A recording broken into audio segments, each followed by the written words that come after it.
Right, we get started.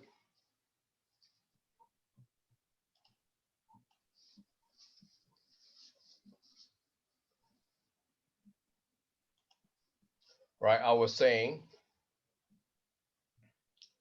right, it's contrary to the IPS. Right now, you are investing in high beta stocks, and also it's also actively traded. Right, so high beta stocks, contrary to the IPS, right, and also actively traded. Right, this shows that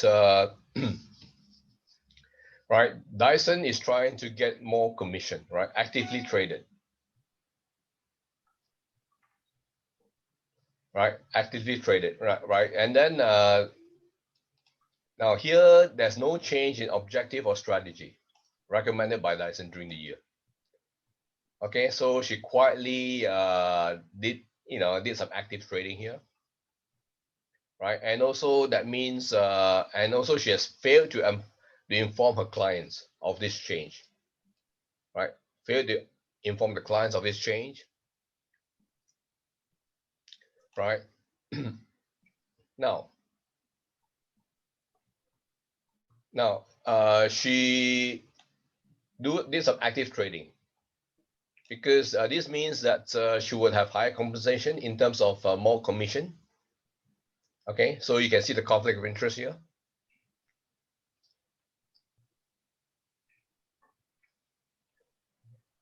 All right.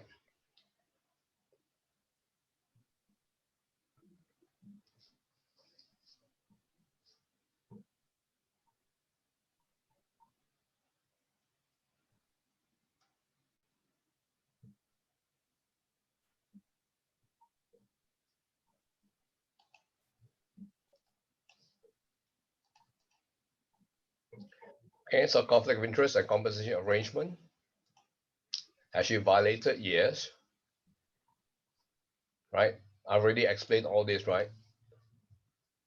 She had failed to inform her clients of the changes in a compensation arrangement with the employer. Okay.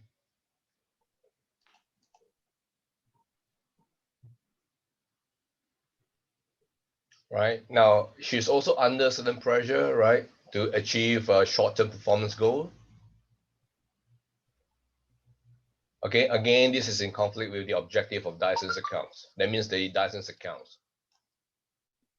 Right. Okay.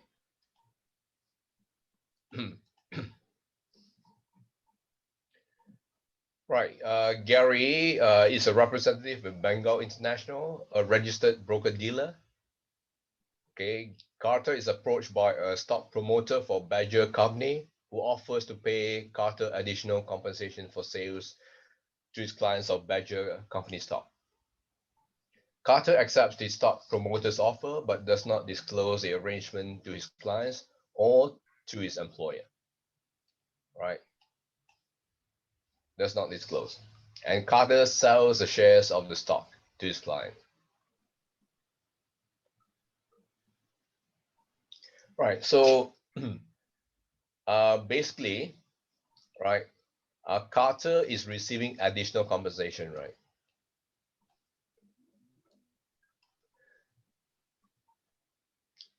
Right. So and Carter accepts it, but does not disclose. But he does not disclose. Right. So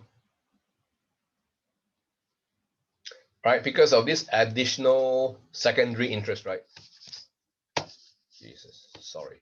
Because of this additional compensation, that means this secondary interest. So you can say Carter has received, I mean, Carter is influenced by, secondary interest in terms of additional compensation for sales, right? And also he does not disclose this additional monetary compensation, right? Right. So Bengal is the employer, right? So Bengal must know that he is accepting this additional offer, right? So Bengal as the employer, Bengal can judge whether Carter is really independent because Carter is receiving this additional compensation. All right, so that's a key point.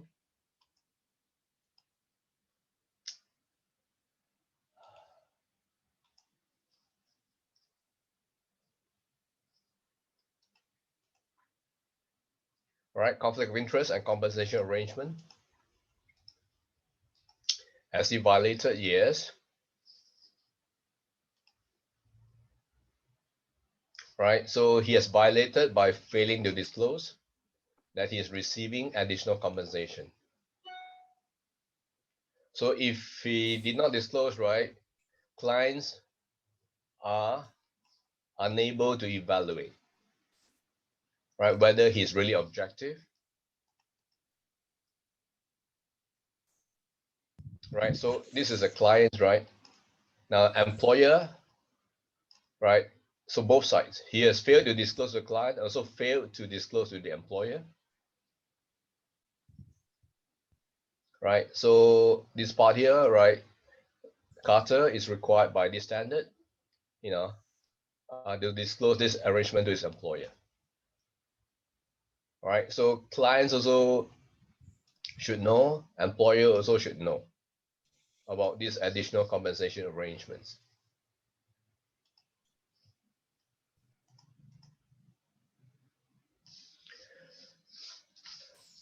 Okay, next case, Carol Corky, Senior Portfolio Manager for Universal Management, right, recently became involved as a trustee for Chelsea Foundation, a very large not-for-profit foundation in her hometown. Universal is a small money manager with assets under management of approximately 100 million that caters to individual investors. Chelsea has assets in excess of 2 million. Okay, this foundation. Corky does not believe informing Universal of involvement with Chelsea is necessary. Right, so in other words, she did not inform at all. Right, so this is again clear cut. She has failed to inform Universal, all right, of involvement with Chelsea. Right, so now, her employer only have assets of 100 million, but this foundation has assets of 2 billion. Right, so now you can see the difference, right? Now, if you're managing 2 billion, even though you're a trustee, right? Right, even though you're a trustee, you would tend to spend more time, looking after 2 billion than 100 million. You get my point? You're paid, basically you're paid, you're employed to look after 100 million, right? But, you are involved as a trustee. Trustee, probably the payment is not, you get some fees probably, but then I suppose you'll be paid more. I mean, so again, there's conflict of interest here. Okay, so now you're paid to manage 100 million. Okay, and you're also, I mean, your time is divided, uh, between these two functions, right? So, in other words, you'll be spending some time to manage this foundation, right? So it is only fair to Universal that Carol informed Universal of her involvement with Chelsea. It is only fair, but she does not believe so. All right. So because she does not inform Universal, she has violated standard 6A. Right. Conflict of interest and directorship.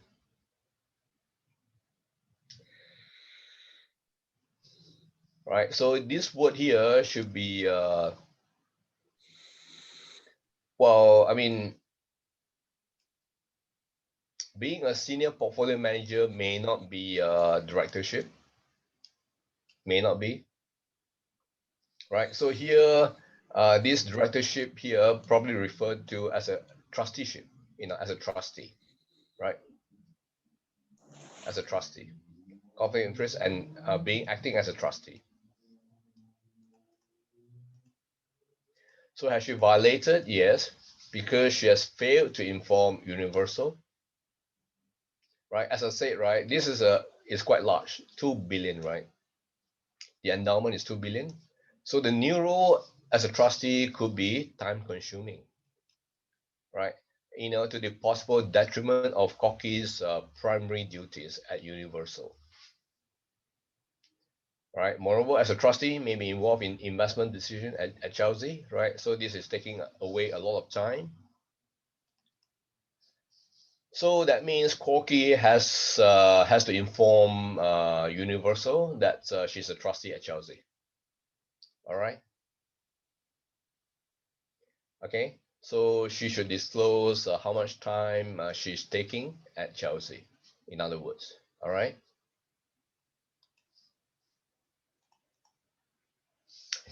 Right. So I'll finish 6A. Now I'll talk about 6B.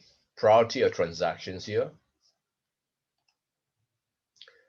Right. Priority of transactions. Right. So that means uh, you're working for your client and your employer. Definitely, so in other words, these two parties should have the priority of transactions.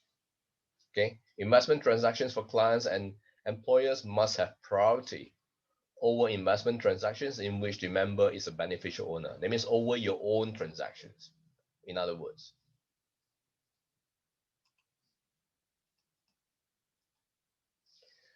Right. So under this, right, priority of transactions, right? So basically is to avoid potential conflict of interest conflicts again, right?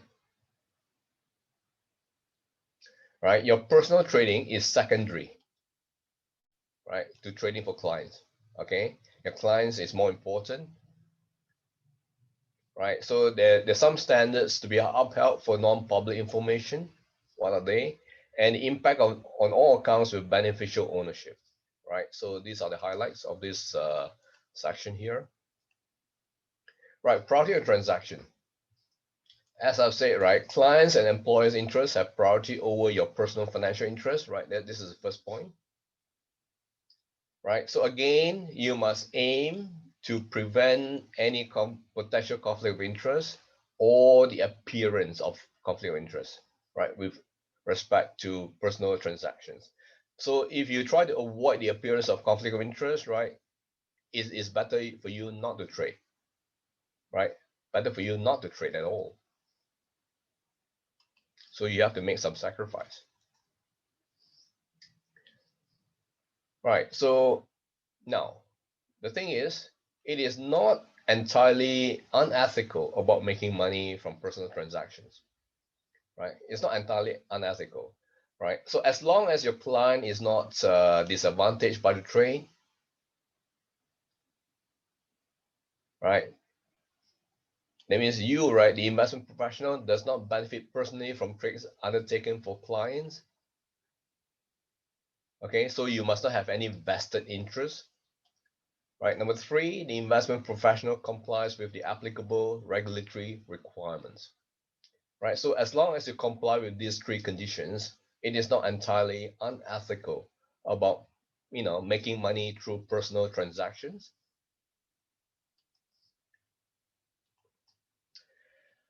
Right. So this point here about personal trading, secondary to trading for clients. Why must we follow this? Right. Because our aim is to prevent personal transactions from adversely affecting the interests of clients or employees, right? You get the point? This is the first point, right? And the second point, co-investment. That means you're investing in the same securities as client. Does not always create a conflict. Does not always, but sometimes it does. right? It says does not always, but sometimes it does.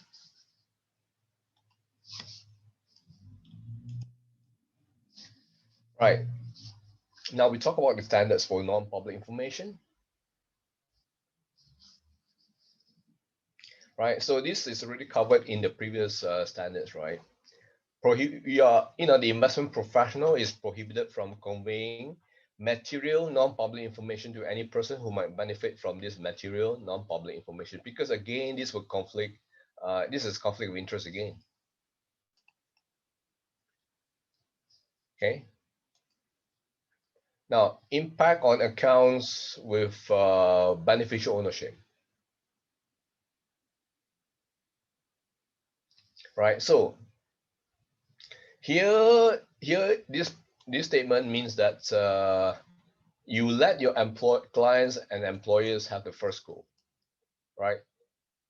So in other words, it says that you may only undertake transactions in the accounts for which you have a benefit ownership only after your clients and employers have had adequate opportunity to act on a recommendation. In other words, you let your clients and employer go first. All right. So you can only come in after they had a go first. Right. So some recommended procedures, right, for compliance. Right. So this point is very general, right? Have policies and procedures designed, to prevent conflict interest, blah blah blah. So this is very general. And second point, establish policies regarding personal investing that are best suited to the firm and we should be promptly disclosed, right? Again, disclosure is important, right? Disclosure to client. Okay.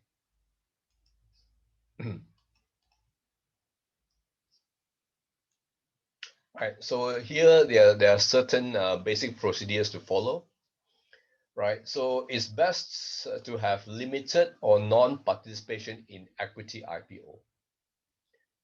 The best is non-participation because this would avoid the appearance of conflict of interest altogether. Okay, or restrictions on private placements. Okay, that means you cannot go in at all, right? Or you establish blackout or restricted periods to prevent front running. Front running here means that you go ahead of your clients or employer, right? You make the transaction first on your behalf first. This is front running. Okay, now reporting requirements, right? Right. So basically, you have to disclose your holdings. You have to be transparent, right? And you need duplicate confirmation of transactions, right? All this pre-clearance procedure. So you're subject to scrutiny, right? So this, in a way, would restrict your participations in IPO, right? And disclosure of policies. Okay. So, all when you disclose all these policies, that means you're trying to be transparent.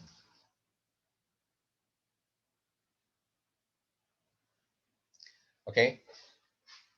Right. And this pre-clearance procedure, right, would ensure that the firm, right, your employer gets to look at the employee traits before they're executed, right, to be sure that none of the violations take place. All right, so that's the purpose of this pre-clearance procedure. Right, so now some case studies on 6B, priority transactions. This research analyst, Marlon Long, does not recommend purchase of a common stock for his employer's account because he wants to purchase the stock personally, right? And does not want to wait until the recommendation is approved and the stock purchased by his employer. Right. So now he is a research analyst, right? So he does not recommend purchase, right? Officially, right? But because he wants to profit, right? So he wants to purchase a stock personally. right? And does not wait until the recommendation is approved, right, by his boss. But he knows, right, as a research analyst, that this is a good stock to buy, right? So in other words, this is an example of front running, right? Front running is running ahead of his employer. Okay, so has he violated, right? Personal trading, so has he violated? Yes, right? So he's taking advantage of his knowledge. So this is front running. Okay. Second case, Carol Baker, portfolio manager of an aggressive growth mutual fund, maintains an account in her husband's name at several brokerage firms, with which the fund and a number of Baker's other individual clients do a substantial amount of business. Whenever a new hot security becomes available, she instructs the broker to buy it for a client's account. Okay, because such issues normally are scarce, Baker often acquires shares while her clients are not able to participate, right? So now here, while clients are not able to participate, again, this is another example of front running, right? The fact that she's buying for her husband's account, right? Husband and wife, right? Is as good as she buying the stock for herself. Okay, you get the point? Right. So that means, right, now she's working for the mutual fund, right? She's working for this mutual fund. She must acquire the shares for the mutual fund first, right? For the mutual fund first. But she's doing it for her husband's account, right? Right. And then she's doing for her account, and also she's front running her clients. These two points here, right? So we are talking priority of transactions, right? She should acquire the shares for her mutual fund and for her clients first. But she's going ahead of both parties. All right. Right. So trading for family member account, her husband, right, is as good as trading for her own account. Has she violated? Yes. Right. So she must acquire fund for her mutual fund first, and then for her husband account. Right. So even though she must miss out because she must sacrifice. Okay. Priority of transactions. Right. And the other point, she must disclose trading for her husband's account. Right. Because it is a conflict of interest. Okay. The other point.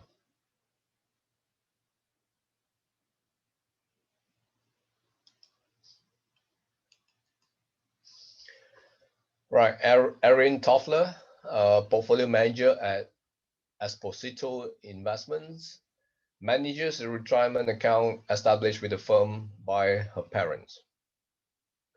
Okay.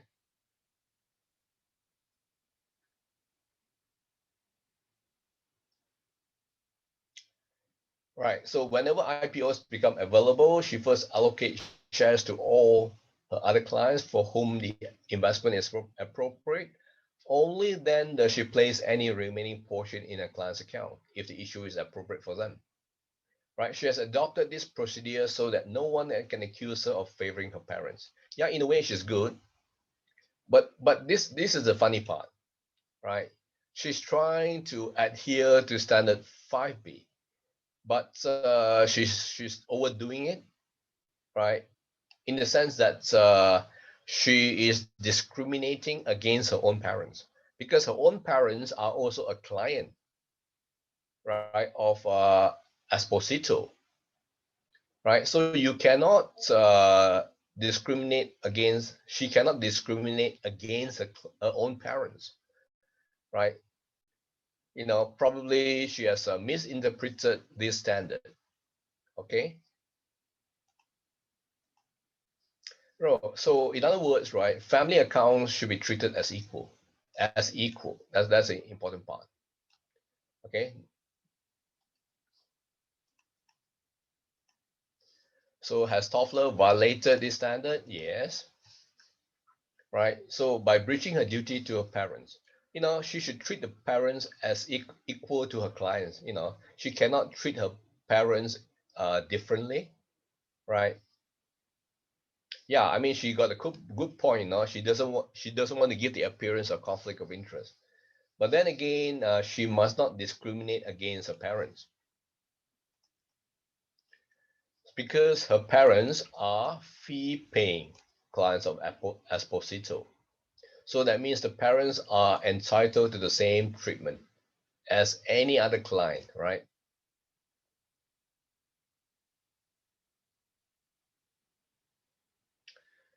Right. So this point here is a separate point.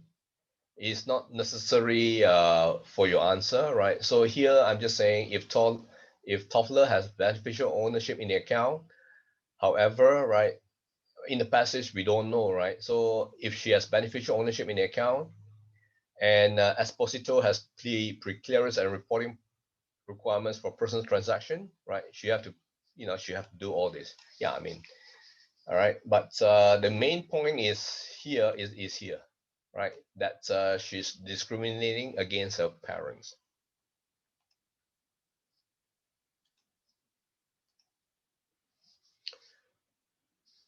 Right now, case 4 is about personal trading and disclosure. Gary Michaels is an entry-level employee who holds a relatively low-paying job, serving both the research and investment management departments of an active investment management company. Okay, he purchases a sports car and begins to wear expensive clothes after only a year of employment with the firm. So I mean, this part is a bit suspicious, right? So the director of the investment management department, who has responsibility for monitoring the personal stock transactions of all employees, investigates and discovers that Michaels has made substantial investment gains by purchasing stocks, right, just before they were put on the firm's recommended purchase list. Again, so Michaels is front running, right? So Michaels was regularly given the firm's quarterly personal transaction form, right, but declined to complete it, right? So there's no disclosure here, all right? There's no disclosure, right? So in other words, he has violated by placing personal transactions ahead of his client transactions, right? You can use the word he is front running his clients, right? And he has failed to make the disclosure, right? Failed to make the disclosure here,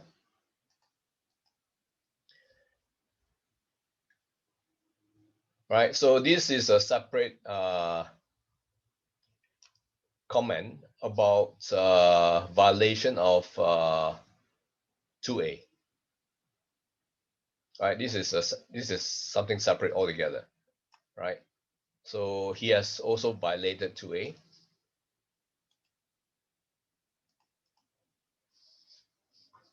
Right, case 5, brokerage insurance analyst, right, Denise, makes a closed circuit report to her firm's branches around the country. During the broadcast, she includes negative comments about a major company within the industry. Right, the following day, Wilson's report is printed and distributed to the sales force and public customers. The report recommends that both short-term traders and intermediate investors take profit by selling that company stocks.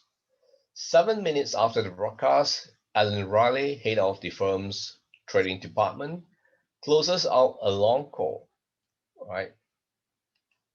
Right? Closes out a long call. Long, that means is to buy. I mean, when you buy, that means you expect, when you go long, you buy, you don't short sell, you expect the price to go up, right? So closes out a long call. That means she reverse out. So shortly thereafter, Riley establishes a sizable put position. Now, put is sell, right, in the stock. So Riley claims she took this action to facilitate anticipated sales by institutional clients. Again, right? So now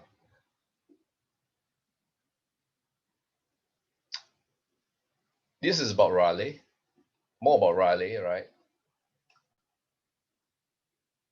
So Riley received this information, from this broadcast. So in other words, right now she closes out, 7 minutes after the broadcast. That means it's before her clients has opportunity to act, right? She act first. Ellen Riley acted first, right? She took action before the report was even disseminated, right? So she didn't give her clients an opportunity to act, right? So Ellen Riley is front running, okay? So she's front running. She's giving herself priority. So this is the so in other words, she's violating, right? So she's trading prior to report dissemination. This is what Riley is doing, okay?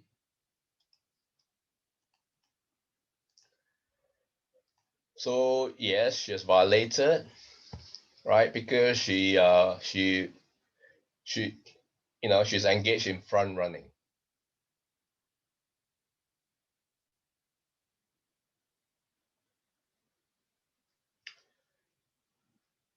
Right? So now, I mean, the firm could have done all this, right? Depress the price of the call and increase the price of the puts, right? To take advantage of the situation.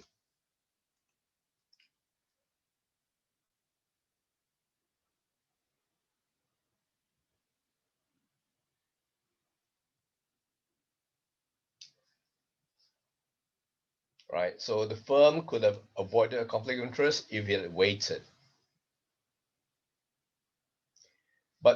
But this is beside the point, right? The point is Riley has, is engaged in front running. You know, she's uh, she's uh, she's acted before her clients or the firm even has a chance to act. All right. So this is in clear violation of 6B. Right. So this is the so the last standard 6B referral fees.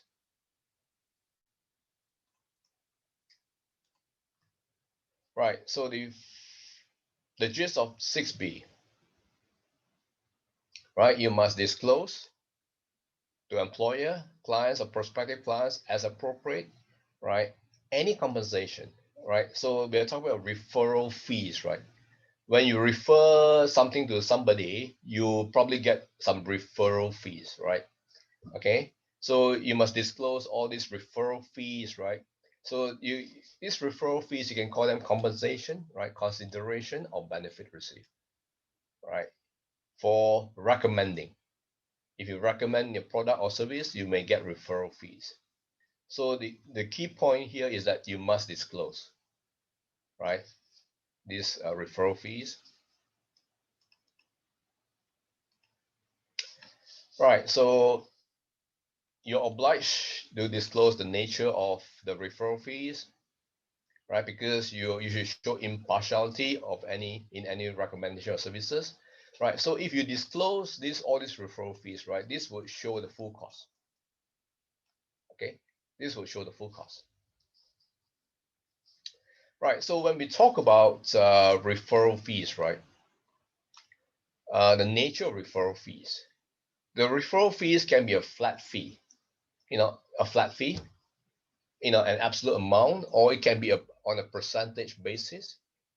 It can be one time, right? Or it can be a continuing benefit, right? Usually this referral fee may be based on performance, right? Or it could be a benefit in the form of provision of research or other non-cash benefit. So it may not be monetary, right? It may not be monetary. It could be a benefit, right? So, but there's a dollar value in this referral fees, in this benefit. So that means the consideration, right? We're talking about includes all fees, whether paid in cash, in soft dollars, or in kind. In kind, that means in benefit. All right. Right, recommended procedures for compliance, right? Obviously, you must have developed some procedures related to referral fees. How are you going to deal with that? Right, so the firm may elect to restrict or prohibit such fees. Okay, the firm can choose to do it. So otherwise, the procedures indicating the appropriate steps for requesting approval, right? So, you can restrict, but you must have approval, right? And you got to notify clients of certain approved referral fee program. Okay, these are approved by the firm, right? And you must provide your employer with periodic updates on the amount and nature of compensation received, right? So these updates are also disclosure, right? They are also called disclosure.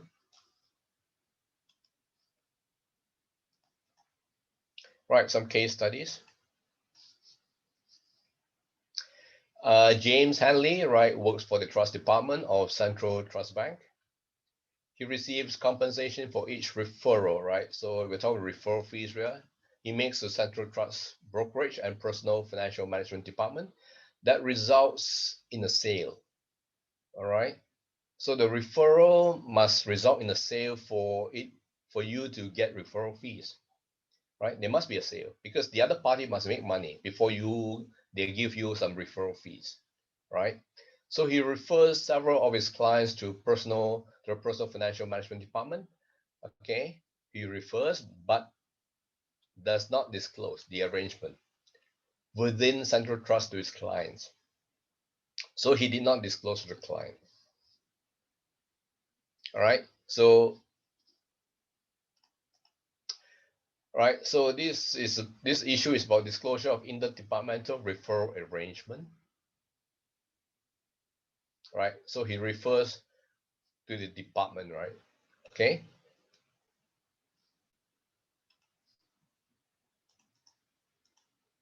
Has he violated? Yes.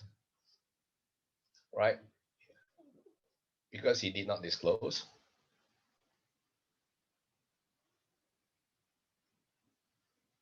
Right. So now here